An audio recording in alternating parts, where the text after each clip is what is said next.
రోజుకి ₹100 ఖర్చుతో ఈ మహాలయ పక్షాల్లో మీ పితృదేవతలకు కాశీ మహాక్షేత్రంలో సెప్టెంబర్ 8 నుండి 21 వరకు జరిగే తిలాహోమంలో పాల్గొనండి. నమస్కారం, శ్రీమాత్రే నమః. ప్రస్తుతం మనం శ్రీ శ్రీ శ్రీ ఆనంద శివకామేశ్వరి సన్నిధానంలో ఉన్నామండి. ప్రస్తుతం మనతో పాటు ఉన్నారు మాతాజీ శ్రీ శ్రీ శివకామేశ్వరి ఆనందమయ్య అమ్మ. వారితో మాట్లాడదాం. అమ్మ నమస్కారం. శ్రీమాత్రే నమః. దేవి శరన్నవరాత్రులు విధి విధానాలు, నియమాలు అసలు ఎలా ఏమిటి? ఎందుకంటే ముందు రోజు అమావాస్యతోనే ఇప్పుడు ప్రారంభమయ్యేది ఎప్పుడు కూడా. మరి ఈసారి ఇంకా పితృపక్షాలు అవడం ఉండే గ్రహణం కూడా ఉందంటున్నారమ్మ, సూర్యగ్రహణం. అవేమన్నా ఎఫెక్ట్ ఉంటుందా?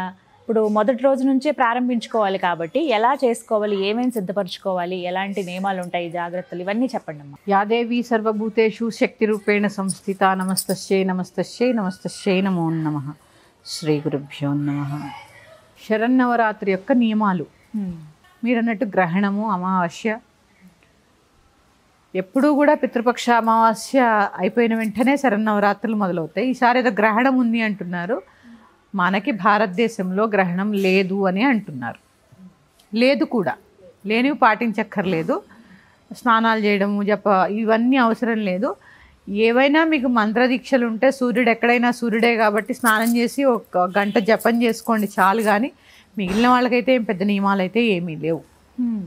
ఇక సామాన్లు ఎలా తెచ్చుకోవాలి? ఏముంటాయేమో పసుపు, కుంకుమ, సాంబ్రాణి తెచ్చుకోండి. అగరబత్తి కంటే కూడా నవరాత్రుల్లో సాంబ్రాణి శ్రేష్టం కాబట్టి సాంబ్రాణి, తర్వాత రోజు కొన్ని పువ్వులు, అమ్మవారికి ఒక దండ, మీరు పెట్టే నివేదనలు మీ శక్తి కొలది మీరు ఏం చేయగలిగితే అవి. అంటే ఆ రోజు పరిగెట్టకుండా ముందే అన్నీ సంసిద్ధం చేసుకోండి. అలాగే కొనుక్కునే వాటిల్లో కూడా కల్తీ లేనివి కొనుక్కోవడానికి ప్రయత్నం చేయండి. ఎందుకంటే పసుపు, కుంకుమ, గంధం ఎక్కువ వాడతాం కాబట్టి, కుంకుమ ఎక్కువ వాడతాం కాబట్టి మంచి కుంకుమ ఇప్పుడు మధురై వాళ్ళ కుంకుమ వస్తుంది, అది కూడా బాగుంటుంది. పిఠాదేవాడ లేదా తయారు చేసుకోండి. ఏముంది, కుంకుమరాలు దొరుకుతాయమ్మా.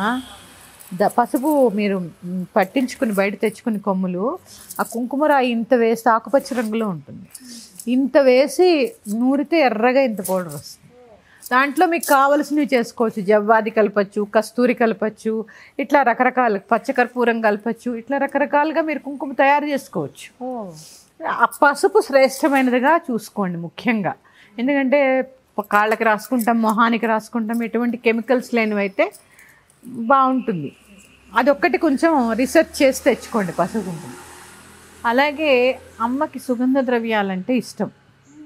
అమ్మవారి యొక్క ఉపచారాల్లో ఉపచారం ఉంటుంది, గంధం సమర్పయామి. తర్వాత చక్కగా ఈ సుగంధ ద్రవ్యాలు జవ్వాది, తర్వాత గోరోజనము, కస్తూరి, ఇలాంటివన్నీ కొద్దిగా పచ్చకర్పూరంలో అవన్నీ కలిపి అమ్మవారికి సమర్పించండి.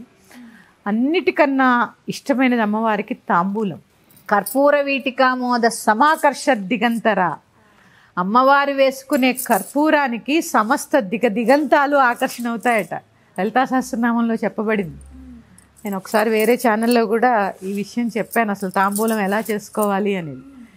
చక్కగా ఏమీ లేదమ్మా, ఎండు ఖర్జూరము, తర్వాత జాజికాయ, జాపత్రి, లవంగ, ఇలాచి, అలాగే పచ్చకర్పూరము, పంచదార, తేనె, జీడిపప్పు వేసుకొని సున్నం, ఇది దొరుకుతుంది, చిన్న ఆకుపచ్చ రంగులో ఉంటుంది. సున్నం ఒకటి తెచ్చి పెట్టుకోండి. ఈ పొడి చేసి పెట్టుకోండి. చేసిన తర్వాత 3 ఆకులు తీసుకొని వెనక ముందు తీసేసి సున్నం రాసి ఇవన్నీ అందులో వేసి చిటికెడు పంచదార వేసి దాని మీద కొద్దిగా తేనె వేసి ఒక జీడిపప్పు పెట్టి చక్కగా అమ్మవారికి తాంబూల చరణం, తాంబూలం సమర్పయామి అన్న చోట ఇది సమర్పించండి. ఆ తాంబూలాన్ని మీరు ప్రసాదంగా స్వీకరించండి. అమోఘమైనటువంటి ఆరోగ్యాన్ని ప్రసాదిస్తుంది. అంటే ఈ 9 రోజులు విశేషం. తాంబూలం చాలా విశేషం అమ్మవారికి. ఏది మర్చిపోయినా తాంబూలం మర్చిపోకండి, చాలా విశేషం అమ్మ. మంచి ఆరోగ్యాన్ని, జ్ఞానాన్ని, ఆత్మశుద్ధిని ప్రసాదిస్తుంది. మీకు ఉదాహరణ చెప్పాలి అంటే మూకశంకరులు తెలుసు కదా మీకు, మూక పంచశతి ఎప్పుడైనా విన్నారా?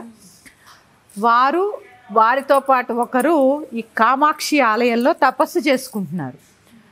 ఆయనకి పుట్టుకతోటే చెవుడు, మాటలు రావు. ఆవిడ ఒక స్త్రీ రూపంలో వచ్చి తాంబూలం, ఆవిడ నవ్వులేటటువంటి తాంబూలాన్ని తీసి ముందు పక్కన కూర్చుని ఆయనకి ఇస్తే అమ్మమ్మమ్మో ఎంగిలి నేను తిన్నంటారు ఆయన. మోకశంకరులు ఆవిడ నములుతున్న తాంబూలం ఈయనకి ఇస్తే ఆయన తీసుకుంటారు.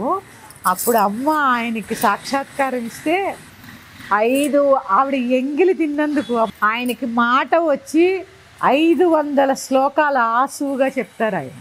అంటే ఇంకా చెప్పాలంటే మహానుభావులు ప్రవచనకర్తలు చాగంటి వారు చెప్తూ ఉంటారు, ఆ తాంబూలం అమ్మ తిని ఆ గణేశుడికి కుమారస్వామికి అమ్మ ఎంగిలి ఇస్తూ ఉంటే, అంటే ఆ తల్లి చూడ ఆ తాంబూలంలో అంత ఉందండి. ఎప్పుడు తాంబూల చరణం చేస్తూ ఉంటుందట అమ్మవారు. ఎందుకంటే ఇది స్త్రీకి చాలా అవసరం అమ్మ. ఎముకలు గట్టిపడతాయట తాంబూల చరణం వల్ల.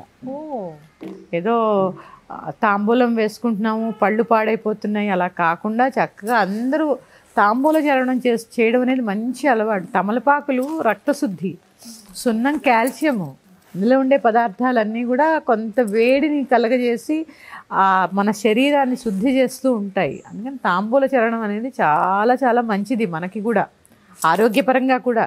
తమలపాకులో కూడా ఔషధ గుణాలు ఉంటాయి. ప్రతిరోజు మళ్ళీ చెప్తున్నా, కర్పూర వీటికామోద సమాకర్ష దిగంతరా చెప్పానుగా, పచ్చకర్పూరం ఆ సువాసన ఎలా ఉంటుంది, ఆ వాసనకి సమస్త దిగంతాలు ఆకర్షితం అవుతాయట. అందుకని ఆ తాంబూలం అంటే అమ్మవారికి అంత ఇష్టము. ఒకటి మర్చిపోయాను నేను చెప్పడం, కుంకుమ పువ్వు కూడా వేస్తారు. అలా అని మొత్తం డబ్బా కొని వేసేయకుండా కొద్దిగా ఇవన్నీ రెడీ చేసి పెట్టుకోండి.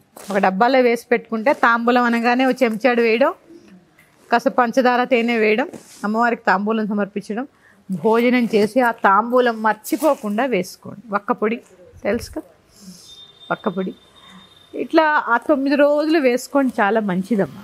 అమ్మ ఈసారి అధికంగా ఒక రోజు వచ్చిందని చెప్తున్నారు కదా, నవరాత్రులు కాదు ఈసారి ఇంకా ఎక్కువే అని అంటున్నారు. నవరాత్రులు అయిపోయిన తర్వాత 10వ రోజు విజయదశమి చేసుకుంటాము.